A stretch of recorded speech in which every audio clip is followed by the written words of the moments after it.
cher Fally Ipupa, au nom du peuple congolais et en vertu des pouvoirs qui nous sont conférés par la Constitution et les lois de la République démocratique du Congo, nous vous faisons chevalier de l'Ordre national du Léopard et vous décernons la médaille d'or du mérite des arts, sciences et lettres pour vos éminents services rendus à la nation congolaise et pour vos mérites artistiques.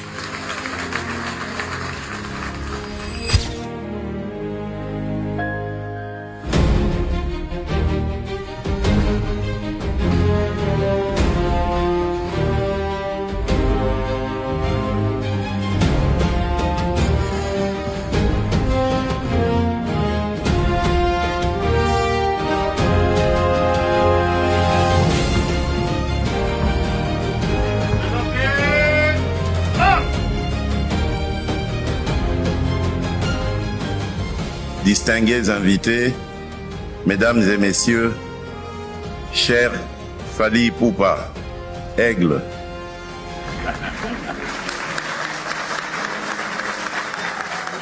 En vous admettant dans l'Ordre national du Léopard au grade de chevalier, la nation congolaise ne distingue pas seulement un artiste.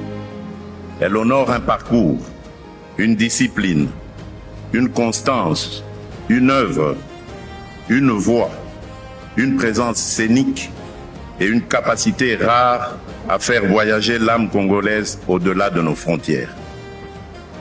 Cher Fally, votre itinéraire est celui d'un enfant de Bandalungwa, cette commune emblématique de Kinshasa, affectueusement surnommée Bandal, c'est Paris. À travers votre musique, c'est une part du Congo qui circule, qui séduit, qui rassemble et qui dialogue avec le monde. Je voudrais à cet instant saluer avec respect les grandes figures qui ont ouvert les chemins, bâti les écoles, formé les talents et consolidé la renommée internationale de notre musique. Je pense ici au défunt Grand Calais, Taboulé Hiroshiro, à Papa Wemba. Je pense également à Evoloko Joker, une autre légende de la musique congolaise, à Pascal Lokwakanza, je pense à Jossar Nyokalongo et à Zaiko Langalanga, je pense à Kofi Olomide, je pense à Werason, à Jibem Piana, à Ferregola, ainsi qu'à tant d'autres artistes qui, chacun avec son style, son public, son parcours et sa sensibilité, continuent de porter haut les couleurs de la République. Cher Fally Ipupa, au nom de la République, je vous adresse mes félicitations les plus chaleureuses. Recevez cette distinction avec humilité, avec fierté et avec le sens de responsabilité qu'elle impose.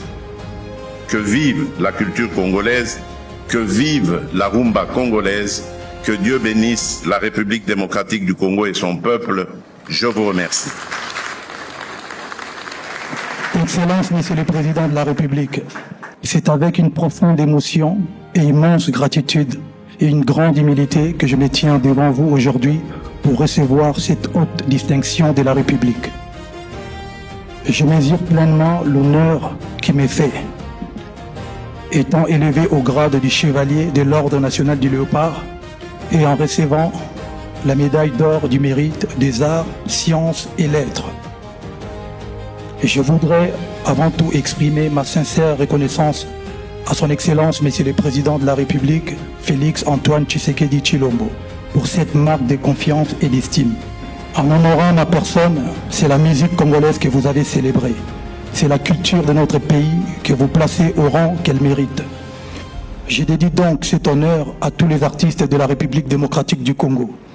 Musiciens, écrivains, peintres, danseurs, sculpteurs, cinéastes, humoristes, stylistes, photographes et tous ceux qui ne sont pas forcément cités ici. Enfin, permettez-moi d'adresser un message à la jeunesse congolaise. Ne laissez jamais les circonstances définir vos limites. Ne cessez jamais de croire en vos rêves. Le chemin peut être long, mais avec le travail, la discipline, le respect et la foi, les rêves les plus audacieux peuvent devenir réalité. Vive la culture congolaise, vive les artistes congolais, vive la République démocratique du Congo et vive les warriors. J'ai ramené un petit cadeau pour le président de la République. C'est le seul disque de platine certifié d'un album Rumba, qui est mon album Formule 7. Donc j'ai l'honneur de le dédier à notre président. Merci beaucoup, si vous me permettez.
Likondi protège Oye, Kitambo Oye, Aigle Oye. Attention, hein. Appelez-moi le chevalier. C'est une question d'organisation et de professionnalisme. Ok.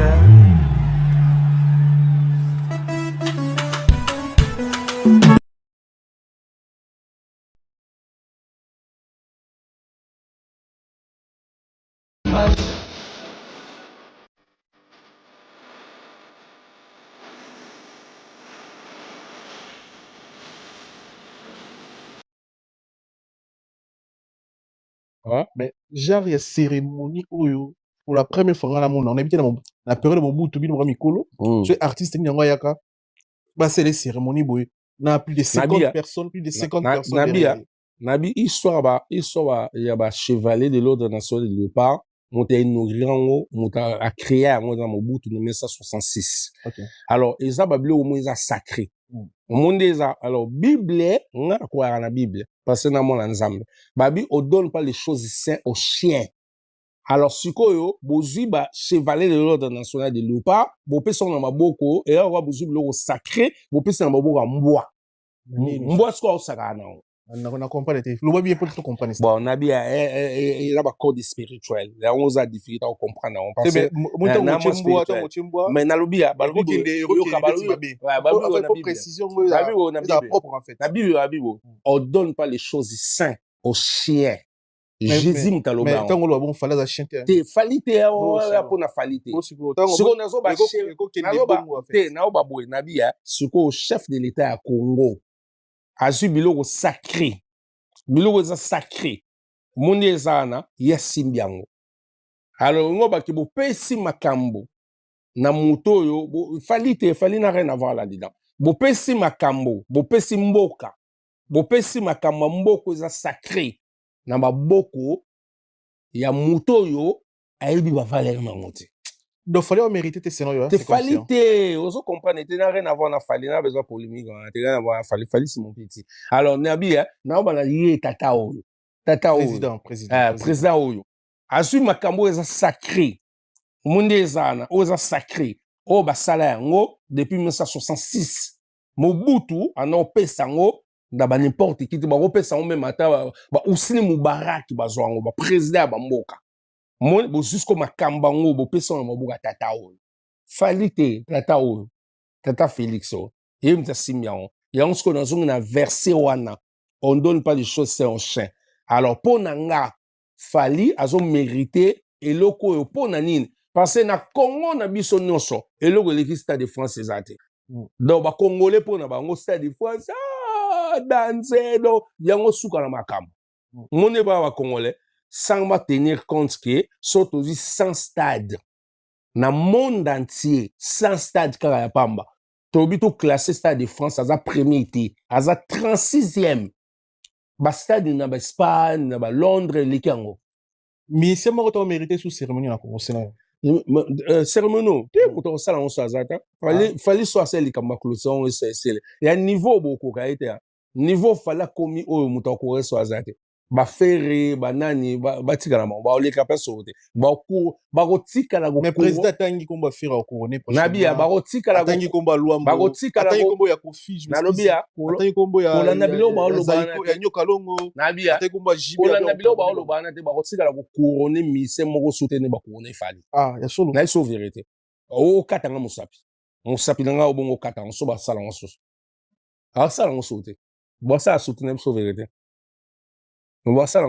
le président c'est Vanda Pena Boye président c'est Vanda mais c'est une équipe naïe bazu plus de 5 heures bazu plus de 5 heures voilà ba beti ba fanfare ba musique beti ba sala on soutenir so vérité so ba sala on a vite fait président musicien ba sala on soutenir ba sala cérémonie et ça ozati ozai moko et si mongo eso évident na biso mobimba na pays na biso Congo et loko ya sommet na mboka na biso stade de France Stade de France eza eloko moko mpona biso bacongolais kobanda na chef de l'état baministre bamuya bango to eza sommet ya makambo monde eza mais soki se documenté tomona ke Stade de France eza 36e eza na 36e position na bastade na kati ya monde na tio eza ya danger Stade de France ouais eza premier 36e stade 36e stade eza 36e na ba stade à danser na mokili na monde entier Stade de France ya 36e eza premier été moi mais ce qu'on a niveau na biso ba congolais le roi tu vas payer pauvre le roi tu vas payer tiers monde pour na biso Stade de France eza sommet eza danser sous comme makambo mais ba stade des années te ba Wembley ba stade na ba Inde na ba Espagne même eza danser pour le Stade de France. Au monde, exemple, n'importe un exemple pour nous analyser. Un Américain, sur Chris Brown habite dans le Stade de France, à Beyoncé, bah, ben a été, bah, il est en ozon à toi honoré yo. Tu repères son médaille. Bah, ça l'a monté. Mon so Chris Brown habite dans ça. Pour nanine, parce que pour n'ab Américain, Stade de France est à l'enlouré. Pour n'ab Américain, non, non, bah, pour n'ab il pas bête Stade de France, na Nigeria, bah. Pour n'ab Nigérien, bah, Nigérien, bah, mon ok, le Stade de France est à l'enlouré. Mais biso ba congolais pays pauvre un état qui n'a pas de carte d'identité pour na biso Stade de France da sommet le coup la Stade de France da sommet monta fronton za fali yango azo mérité moi yango moni ngai na féliciter fali azo mérité parce que moni biso ba congolais elle organise yo miki ma au monde même sou que $1000 za grala pour na yo nan sou choisi matata pour na $1000 za en folar au monde est-ce que différence on est na on analyse makam au monde est-ce que makam vision net au monde makam mutu sa au monde Stade de France danser au monde bantu ba monde za ngolo côté so biso ba congolais Stade de France mama na makambo parce que titre o ba pesi fali exact titre à sommet na ba titre ba pesa ba tout so ba sai makamba danser OK chevalier de l'ordre national de l'OPA. Cérémonie liboso bana Congo za la Congo ba c'est l'artiste. Toutes cérémonie comme ça. Parce que biso ba congolais. Balombo ba c'est la bango. Biso ba wemba ba c'est la. Pour biso ba congolais Stade de France fou comme ça biso. Tout le monde a un danser sommet. Pour nanine parce que na Congo ne tozana to yebi ko se documenter té. Mais eza peli pendant ngo baté Congolais ba Stade de France. Mozo kati Stade de France a des bons Stade Cameroun là. Ils ont même capacité. N'est-ce vérité? Ils ont même capacité.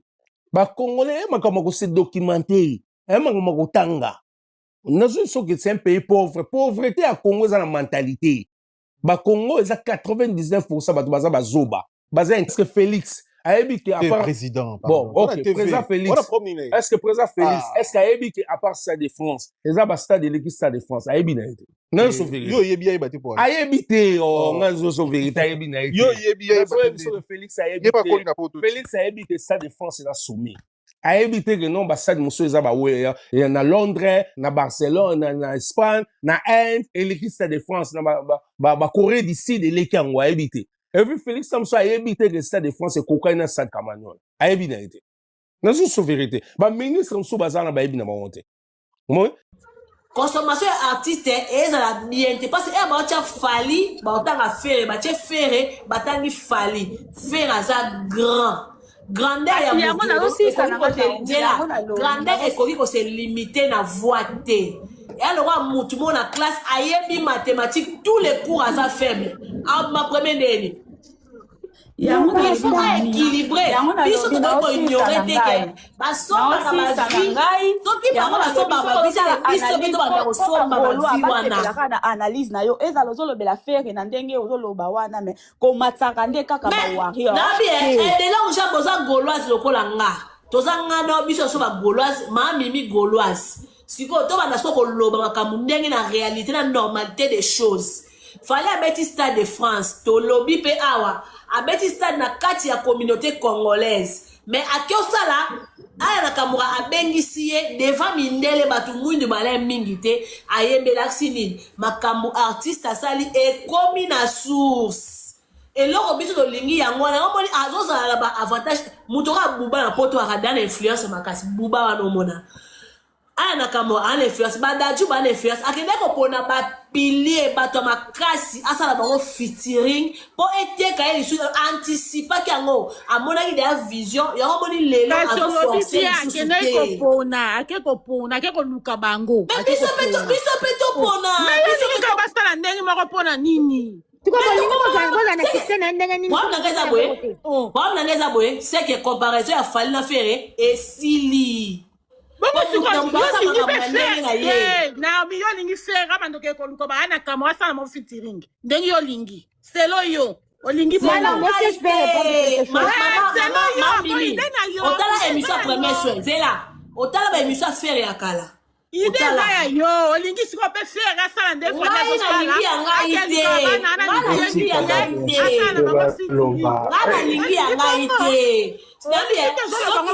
soki eza bongo seke fere atika ne featuring poso featuring eza important te artiste atika fere baya kolukaka ye neti fi wana luki fere yango basali featuring fali eke na koluka bawana oyo da bayebana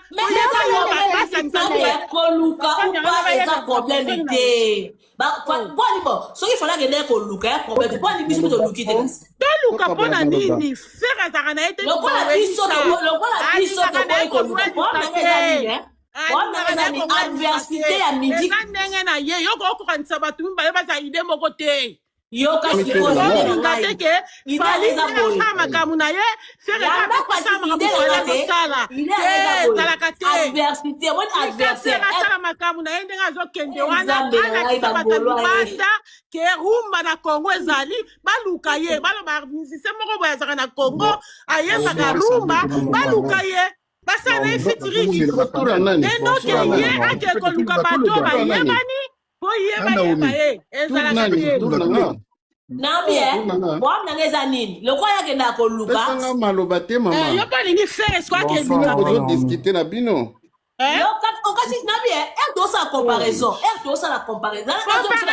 nasala yango bawangila mutu bolingaka kosala ngo baza ndenge moko te Naomi pesa maloba mutu moko azwaka misiki na ya lingala aforme yango na français ayembi baza ndenge moko te